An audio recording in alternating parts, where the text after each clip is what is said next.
Well, I think for us, one of the reasons that missions just in general is so important is we actually believe that missions isn't a program for the church, it's the whole purpose of the church. It's why we exist, to share the love and the grace and the mercy of our great God with this world.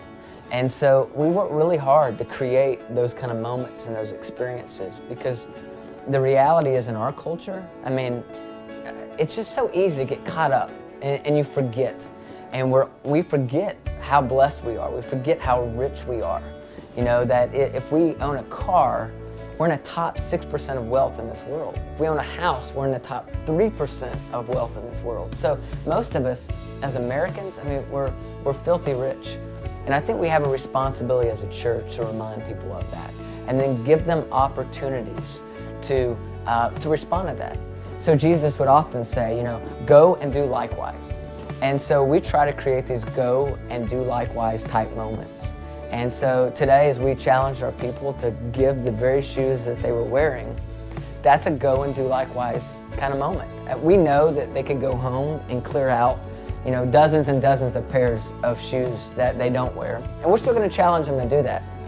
But there's something special, there's an experience, a moment that's created when we, in that very moment, unprepared, just surprise them and challenge them and say, would you give the very shoes that you have on right now? And there's something special that's created that, to watch a family unlace their shoes and to give them up, and then to, in the middle of December, walk out in the freezing cold to their car. Their kids will never forget that. Their parents will never forget that.